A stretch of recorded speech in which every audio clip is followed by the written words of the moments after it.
Mazula bwino ndi nthawi ya nkhani kuchokera kuno ku MBC ndipo muli ndine Simeon Boys ndi nzangayo Olinile Mponda. Poyamba nayi mitu yake. President Mutharika wati mtendere komanso kukhazikika pandale ndi zofunika m'maiko a mchigawo chakumwera cha Africa. Nduna yoona za chitetezo cha mdziko apita Mukito atsutsa malipoti oti chitetezo mdziko muno chasokonekera. Ndipo mlipoti lathu lapadera tikuzukuta ubale omwe ulipo pakati pa msika wa zitsulo zoonongeka komanso kubedwa kwa zipangizo za magetsi za bungwe la Eskom.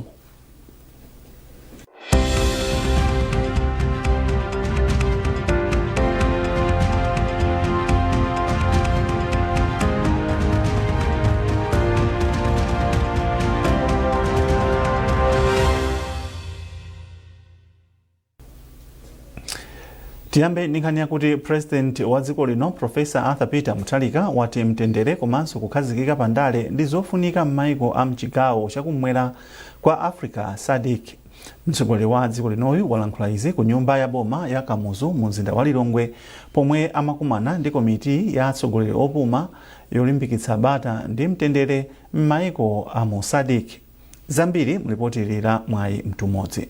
Mtsogoleri wa dziko lino Professor Arthur Peter Mutharika wayamika komiti ya atsogoleri opuma yoona za bata ndi mtendere mu bungwe la SADC kamba ka ntchito yomwe ikugwira kunena kuti pamene bata lasionekera mdziko limodzi zimakhudza maiko onse amderali. Mkumanowu panali mtsogoleri wakale wa dziko la Tanzania Jakaya Kikwete yemwenso ndi wapampando wa komiti komanso mtsogoleri wachinayi wa dziko la Malawi Dr. Joyce Banda yemwe ndi wachiwiri wapampando wa komiti. Kikwete anauza mtsogoleri wa dziko linoyu ntchito yomwe komiti yawo yagwira pobwezeretsa bata m'maiko a Democratic Republic of Congo, Lesotho, Madagascar ndi Mozambique. Iyo anati cholinga china cha msonkhanowu kunali kufotokozera mtsogoleri wa dziko lino ngati wapampando wa komiti yoona za kayendetsedwe ka ndale komanso chitetezo mdera la SADC pa ntchito yomwe komiti yawo ikugwira. Pakadali pano Dr. Banda kuti achiona cholemekezeka anasikidwa nawo kukhala mu komiti ndipo anakatumikira mdziko la Madagascar. Msonkhanowu ndi mbali imodzi yomva maganizo a atsogoleri a mbungwe la SADC pa nkhani yolimbikitsa bata ndi mtendere kumwera kwa Africa. Mwayi mtumodzi MBC Lilongwe. Wachiwiri kwa mtsogoleri wa dziko lino Dr. Jane Ansah wayamika dziko la German kamba kathandizo lomwe limapereka ku nthambi zosiyanasiyana za chitukuko za dziko lino. Poyankhula pa zokambirana ndi kazembe wa dziko la German kuno ku Malawi a Ute Konik, Dr. Ansah ati ubale omwe ulipo pakati pa maiko awiriwa ndi wofunika kwambiri ku nthambi ngati zoona luso la manja mwa zina. Zambiri mulipotirira Chinsinsi Moyo. Wachiwiri kwa mtsogoleri wa dziko lino Dr. Jane Ansah lachisanu anachita zokambirana ndi kazembe wa dziko la Germany ku Malawi a Ute Konik zomwe cholinga chake zinali kulimbikitsa ubale pakati pa maiko awiriwa. Pa zokambiranazi Dr. Ansah anati dziko la Malawi limalemekeza ubale omwe ulipo komanso thandizo lomwe dziko lino limapeza ku boma la Germany ponena kuti ndi lolingana ndi ngodya za chitukuko za dziko lino. Iwo anatchulako kadaulo wa ntchito za luso la manja ngati zina zomwe dziko lino likupindula ponena kuti boma ndi lodzipereka kutukula ntchitozi. Dr. Ansah anaonjezera kunena kuti dziko la Malawi limatenga dziko la Germany kuti ndi lofunika kwambiri mu nthambi ya maphunziro. M'mawu ake kazembe wa Germany mdziko lino Ute Konik analengeza kuti boma la Germany laika 68.8 million euros ku dziko la Malawi mzaka ziwiri zikubwerazi zomwe cholinga chake ndi kuthandizira ntchito za chitukuko ngati nthambi ya maphunziro komanso chuma mwa zina. Konik anaonjezera kuti dziko la Germany lipitiriza kuthandiza dziko lino mu nthambi za maphunziro ndi zina. Zokambirana zomwe zinachitika pakati pa wachiwiri kwa mtsogoleri wa dziko linoyu komanso kazembe wa dziko la Germany ku Malawi ndi chizindikiro chachikulu kuti maiko awiriwa ali pa ubale okhazikika. Chinsinsi Moyo, MBC Lilongwe. Nduna yoona za chitetezo cha mdziko apita Mukito atsutsa malipoti oti chitetezo chasokonekera mdziko muno.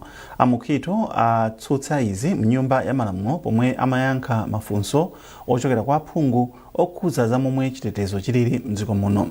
Beatrice Mwape ndi Catherine Banda alemba ripoti ili.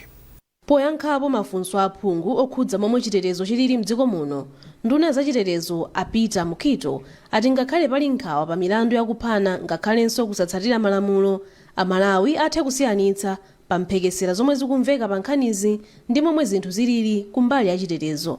Amukito atsimikizira mnyumbayi kuti chilichonse chokhudza chitetezo mdziko muno chili mchimake ndi kuti nthambi za chitetezo zachilimika pa ntchito yofufuza milandu komanso chipikisheni mwa zina pofuna kuthana ndi vutoli.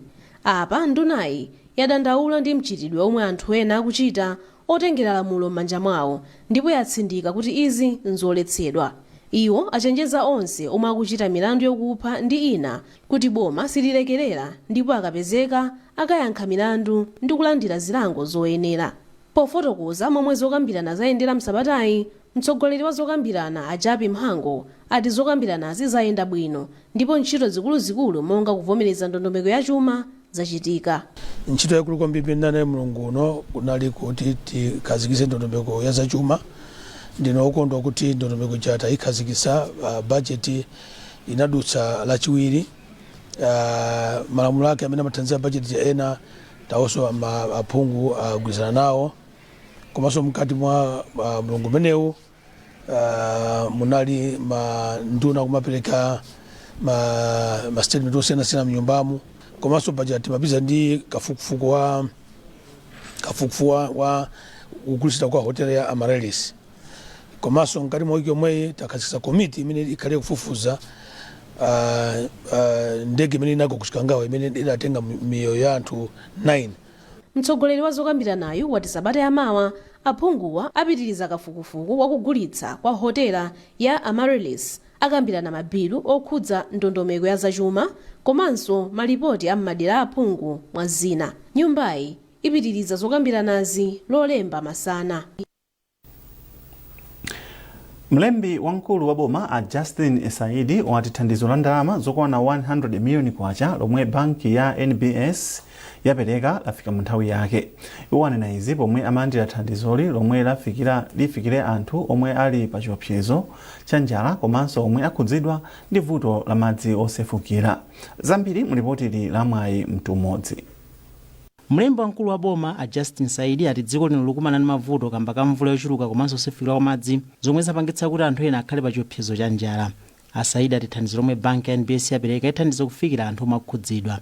Ndalama talandirazi zitithandiza kupitiriza ntchito imene tikugwira m'midzimu, ntchito imene tikuthandiza anthu amene avutika ndi njala, ntchito imene tikuthandiza anthu amene agweredwa mwina ngozi monga za kusefukira kwa madzi, ntchito imene itipepukira chifukwa monga ngati boma titakhala pansi tinali tawunikira kale kuti mwina pafupi anthu 4 million azakhala ovutika ndi njala komanso tinadziwa kale kuti kunja kunthawi zonse nthawi ngati ino sikumalephera kusefukira kwa madzi. Ndi zonse kwa ife tikuona kuti zikuyenda tayali chifukwa tikuyesesa kufikira pena paliponse ndipo zitithandiza kuti tonjezera ngati kwina timakanika kukafikira ndi ndalama zimene atipasa NBS Bank zitithandiza kuti tikafikire kwina kulikonse ndipo Amalawi athu akhala bwino chifukwa ndi chikhumbokhumbo cha president ndipo ananenesa kuti muulamuliro wawo palibe azafe ndi njala ndipo zikuchitikadi. Kumbali yake mkuluna za boma komanso mabungwe omwe ya boma ku banki ya NBS Melvin Donga wati ndalama zomwe banki yawo yapereka ndi chitsimikizo chakudzipereka pothandiza nzika za dziko lino. Ifeyo ngati NBS Bank timakhulupirira kuti tikuyenera kukhudzidwa ndi zochitika za miyoyo mwa anthu aku Malawi komanso mothandizana ndi government pa chidwi chimene amaonetsera pa dziko lino la Malawi. President Professor Arthur Peter Mutharika amayankhula kuti mu ulamuliro wawo sakufuna wina aliyense azikhala okhudzika ndi njala komanso zina zilizonse zotigwera. So ifeyo pochita zimezi tikungogwirana manja ndi boma kuthandizana nawo kuti akumanitse ndiponso afikire anthu amene avutika komanso akudutsa mu zinthu zovuta Malawi muno. Anthu 34 afa, 107 avulala, mawanja oposa 6,000 akusowa pokhala ndipo mawanja 69,000 omwe akhudzidwa kutsatira mvula komanso kusefukira kwa madzi m'sabata zapitazi. Mwayi mtumodzi MBC Lilongwe. Nkhanizi izokufikani kuchokera kuno ku MBC. Tibweranso zikatha izi.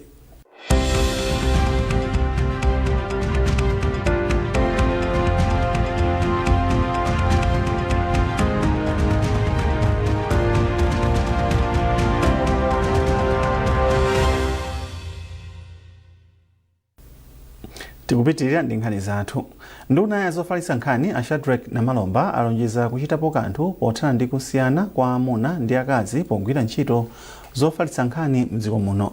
Namalomba ayankhula izi pomwe amayi omwe akugwira ntchito zofalitsa nkhani anakaonekera ku ofesi kwawo. Zambiri mu ripoti la McDonald Chiwayula.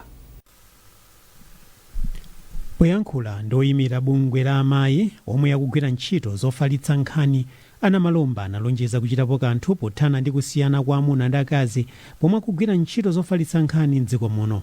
Namalomba anati amayi akadali ochepa kwambiri pa maudindo akuluakulu pa ntchito zofalitsa nkhani. Ndunayi inanenanso kuti pakufunika njira zapadera msukulu za ku primary, sekondari komanso za ukachenjede zolimbikitsa atsikana kuti adzikonda ntchito ya utolankhani kuyambira ali ang'ono. Ndipo mtsogoleri wa awome Dorothy Kachitsa anati zokambirana zathandiza kulimbikitsa kutenga nawo gawo wa amayi pa ntchito zofalitsa nkhani. Nafotokozera nkhani ya kuti amayi amene alatola nkhani akuyenera kukhala maudindo akuluakulu. Monga mukudziwa mwina amayi amene alatola nkhani si ambiri amene ali maudindo akuluakulu m'maofesi mwawo, komanso ambiri sali ndi maudindo amene mwina mpaka kupezeka kuti akhala mwina ndi wailesi yawo kapena wailesi yawo yakanema imene amapezeka kuti amaulutsa mawu ndochepa kwambiri. Ndewo anavomereza ndikunena kuti palidi danga lonena kuti amayi amenewa atha kuchita chimenechi, koma chachikulu nchonena kuti kuwaphunzitsa komanso kuwalimbikitsa kuti akhale ndi mapepala okwanira owayenereza kuti achite chimenechi, komanso kuti ayikidwe m'maudindo osiyanasiyana amene iwo angafune. China anduna atipatsa nzeru komanso kutiuza kuti tili ndi kuthekera kochita zinthu zosiyanasiyana zimene zingathandize bungwe lathu kupita patsogolo. Msonkhanowu unatha ndi lonjezo lokhazikitsa mphotho, mapulogalamu ophunzitsa komanso kugwirizana ndi bungwe la Beautify Malawi Trust pothandiza amayi omwe akugwira ntchito za utolankhani mdziko muno. McDonald Chiwayula, MBC Lilongwe. Mulipoti lathu lapadera tikuunika mgwirizano omwe ulipo pakati pa msika wa zitsulo zoonongeka komanso umbava oba zipangizo za magetsi za bungwe la Eskom. Mukafukufukuyu MBC yapeza kuti pamene msika wa zitsulo zokutha ukukolezera kubedwa kwa zipangizo za Eskom, apolisi akuti ubalewu sanaupeze. Justin Nkweu andi zambiri mulipoti ili. Nkhani zoti anthu aba zipangizo za magetsi za bungwe la Eskom monga matransforma komanso zingwe za magetsi sizachilendo. Nkhani zoti anthu amwalira kuchipatala kapena anthu akhala mu mdima kamba kuti kudera lawo anthu anaba zipangizo za Eskom sizachilendo. Nkhani zoti Eskom ikuononga ndalama za nkhaninkhani pobwezeretsa katundu obedwa sizachilendo konse ayi. Chaka ndi chaka nkhani izi zimamveka mu nyumba zoulutsa ndi kusindikiza nkhani, mu mipingo, mu mikumano komanso malo ena ambiri. Ngakhale zili choncho, kubedwa ndi kuonongeka kwa zipangizo za Eskom sikukutha, ndipo bungweli likuonongabe ndalama za nkhaninkhani. Mneneri wa bungwe la Eskom Apilirani Phiri akuti bungweli limaononga ndalama zokwana 3 billion kwacha pachaka kubwezeretsa zipangizo zobedwa. Aphiri akuti kupezeka kwa misika ya zitsulo zoonongeka, scrap metals pa Chingerezi, kukukolezera mchitidwe woba zipangizo za Eskom. Izi zikuchititsa kuti zizungozungulira pamodzimodzi. Iyi ni ndalama yoti tikanatha kugwiritsa ntchito kulumikiza magetsi kumadera komwe kulibe, koma imathera kubwezeretsa zomwe anthu aononga. Pakadali pano msikawu sukuyang'aniridwa ndi nthambi ina iliyonse ya boma yokhazikitsidwa ndi lamulo la dziko lino, koma pali bungwe lomwe mamembala ake ndi anthu amene amagula zitsulo zoonongeka ndipo ali dziko lonse lino.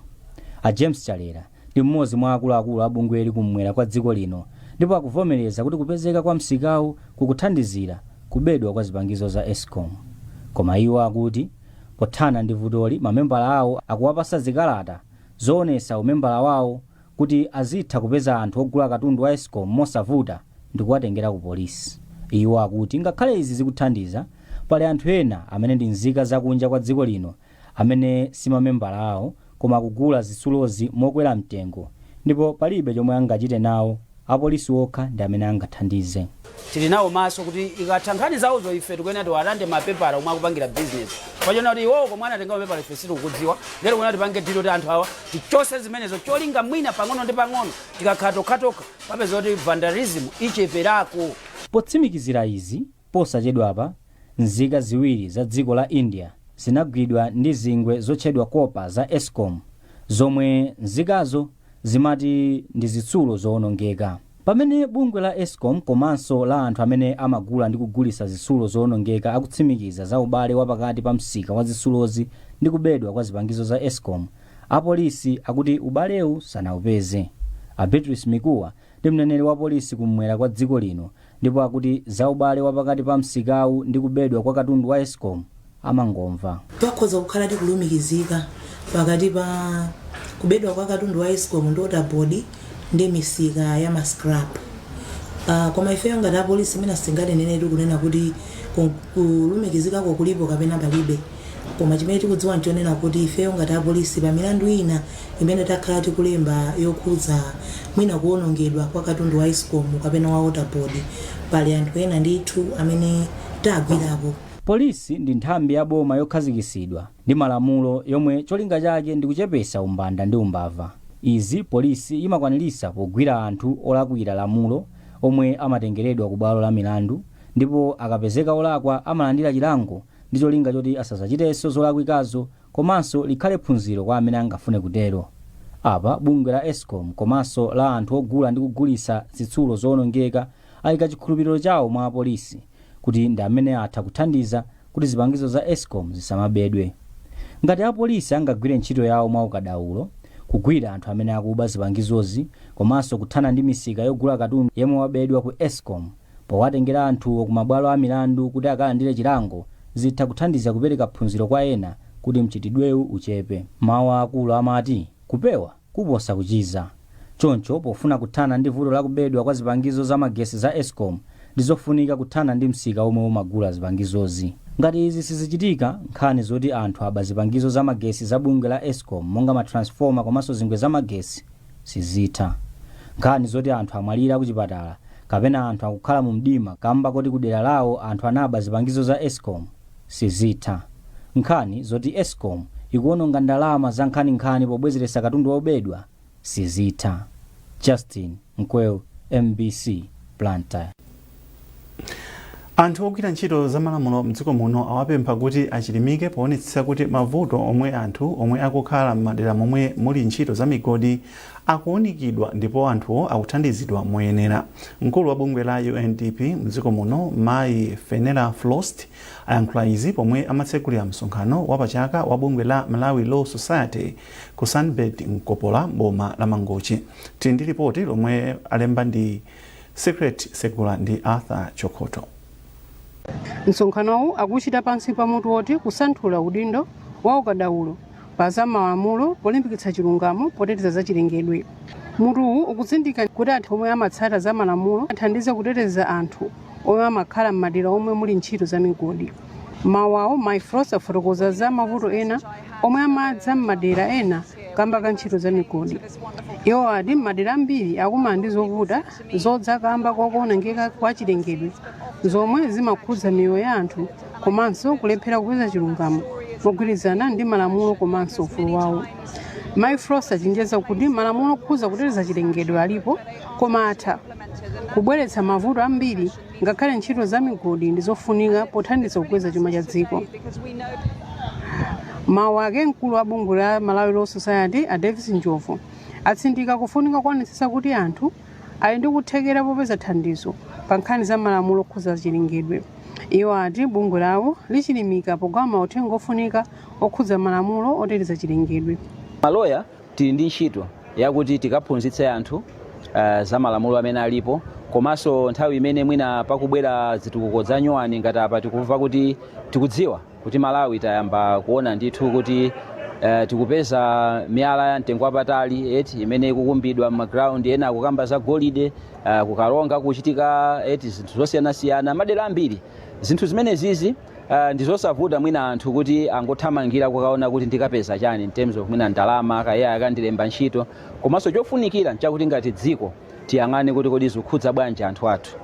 zikukhudza bwanji nkhalango zathu, zikhudza bwanji nyanja yathu, zikhudza bwanji nsomba zathu, nyama zimene zili m'Malawi muno, chifukwa chakuti zinthu zimene ndi zimene anthu saziganizira komanso mwina sadziwa kuti kodi ndiye tipange chani. Pamene maloya tingathe kuwatenga anthu amene opita ku khoti, tingathe kuwaphunzitsa, tingathe kukhala nawo mokambirana ngati kampani yabwera yochokera kunja ikudzakambirana ndi dziko la Malawi tifuna tipange ichi. Maloya za ku Malawi akuyenera kukhalapo kuyimirira anthu kuti kodi anthu atetezedwa bwanji. Msonkhanowu upereka mpata kwa anthu ogwira ntchito za malamulo kuti aoneke gawo lomwe angatenge poteteza zachilengedwe komanso kulimbikitsa malamulo omwe alipo.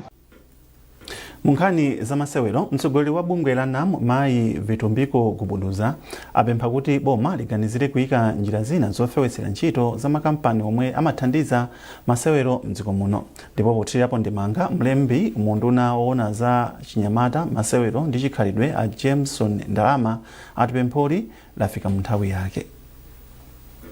Ndithu tinapemphako kwa bwana Ndalama kuti atikatisireko message imeneyi kuboma kunena kuti choyambira chimene taona chonena kuti pali matimu ambiri amene ali mu senior ngati mu league alipo matimu 12, 6 ndi amene ali sponsored. Of the 6 teams, 4 ali ndi sponsored by Malawi government through the institutions. Ndekuti 6 sali sponsored. Matimu amene wande kuti akupanga struggle. Ndeti manena kuti kodi tingapereke environment yotani yonena kuti ma businesses ambiri azibwera. Ndeti mapempha boma kunena kuti atati azipereka ko ma tax breaks kapena timanena kuti ma tax incentives. Kunena kuti kwa iwo amene akupanga sponsor mpira kapena matimu bwanji ataganizirako china chake because anthu aja akamabwera kuzapanga sponsor matimu kapena sports akuthandiza boma lomwelo kunena kuti ithandizike whether it's grassroots development, sports development komanso social and community zinthu zambirimbiri zimene akupanga. Tine kuti pakati pano pempha labwera nthawi yabwino tikuwunikiranso ndondomeko yoyendesa masewero mdziko muno. Choncho pempho limeneli lilo waso mmene mwakuti tione kuti zingathandize bwanji koma mwachidule tine kuti pempho lamveka. Mlangizi wamkulu wa mtsogoleri wa dziko lino pa nkhani za chipembedzo Apostle Timothy Khoviwa wati mtsogoleri wa dziko lino Profesa Arthur Peter Mutharika wakhudzidwa ndi imfa ya m'busa Profesa Timothy Nyasulu yemwe anali wachiwiri kwa chancellor wa skulu ya ukachenjede ya Livingstonia. Akhoviwa anena izi ku kachisi wa St Andrews CCP ku Mzuzu pamwambo operekeza thupi la m'busa Nyasulu. Blessings Gondwe ali ndi nkhani yonse. Anthu ochuluka anasonkhana pakachisi wa St Andrews CCP mu mzinda wa Mzuzu kumwambo operekeza malemu Profesa Timothy Nyasulu. Mawu ake mlangizi wamkulu wa mtsogoleri wa dziko lino pa nkhani za chipembedzo Apostle Timothy Khoviwa wati mtsogoleri wa dziko lino Profesa Arthur Peter Mutharika wakhudzika kwambiri ndi imfa ya Nyasulu omwe anali odzipereka pa nkhani ya chitukuko. Malinga ndi Khoviwa, President Mutharika wapepesa banja la Anyasulu ndi 5 million kwacha. Ndinabwera kunoko chifukwa chakuti a president ndamene anandituma akhudzika kwambiri ndi imfa imene chifukwa chonena kuti tinene moona mtima Dr. Nyasulu anali ngati bwenzi lenileni la president.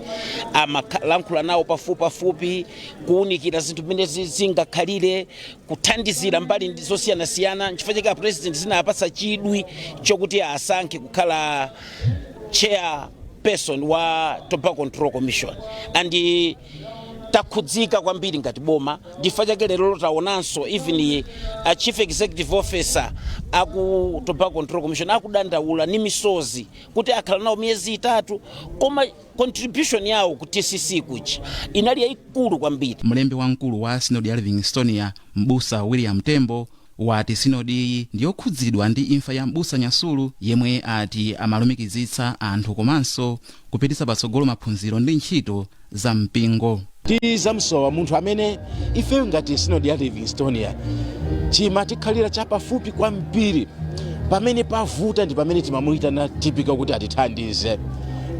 Mumagawo ambiri mbiri mene mumativuta timatikhalira chapafupi kwambiri.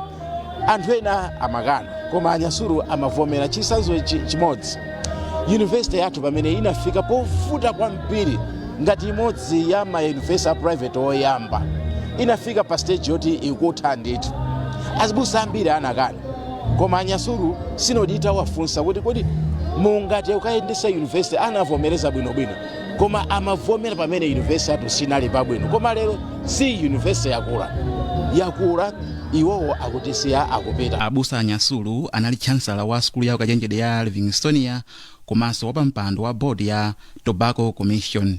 Iwo amwalira lachiwiri ali ndi zaka 64 ndipo thupi lawo lilowa m'manda loweruka lino ku Ekwendeni Mission m'boma la Mzimba. Blessings Gondwe, MBC, Mzuzu. Ndipo pomaliza nkhanizi nayinso mitu yake. President Mutharika wati mtendere komanso kukhazikika pandale ndi zofunika m'mayiko a mchigawo chakumwera cha Africa.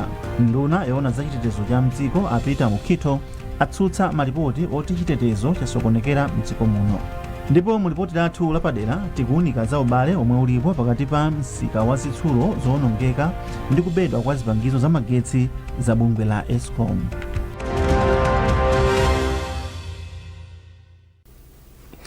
Pezani nkhanizi ndi zina zambiri popita pa MBC kapena MBC Digital pa Facebook, Instagram komanso X.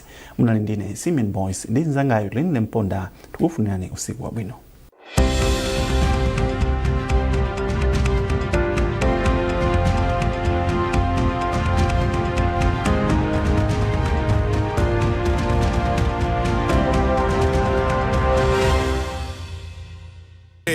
Synthesis Agriculture ndikukapeza pampu yanu kapena kungoimba foni pa nambala izi 089 45220 kapena 099 541 Synthesis Agriculture kupha magwacha ndi ulime. Focus on Africa. I'm Waihiga Mwaura. Well, the European Parliament has approved sweeping reforms that would allow member states to deport rejected asylum seekers to offshore detention centers outside the European Union. Well, these measures are part of a broader push to tighten migration rules across the bloc, despite a decline in migrant arrivals in recent years. Now, the focus is shifting towards speeding up deportations for those who are ordered to leave. Right-wing Swedish lawmaker Charlie Weimers, who defended the move, said in a social media post that there's a new consensus in Europe. The era of deportations has begun. But French lawmaker Melissa Camara, who voted against the measure, said history will remember that the so-called moderate right-wing group sounded the death knell of what remained of the cordon sanitaire. In a nutshell, she raised concerns about this new cooperation by different political factions that led to the approval of this new initiative.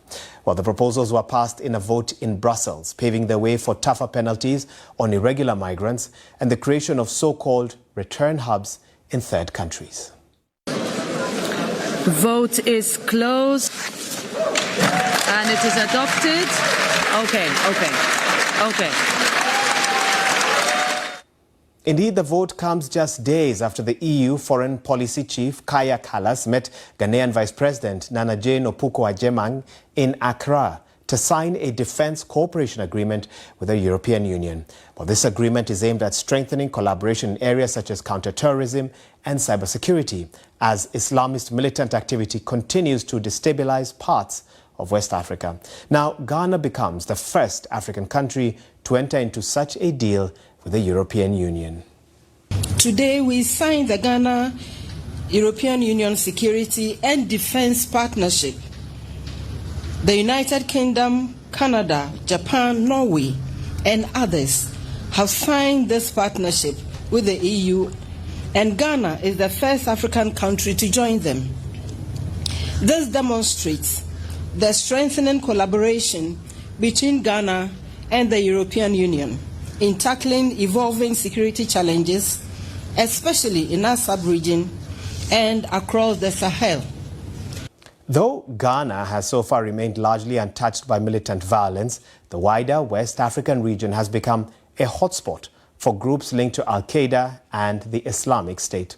In her address, EU Foreign Policy Chief Kaya Kallas said that the European Union supports Ghana's military operations in the north of the country and is working with West African states to strengthen counterterrorism, border security and maritime security across the Gulf of Guinea. This is the first kind of its kind in African country. And it matters because security in Europe and Africa is deeply, deeply interconnected.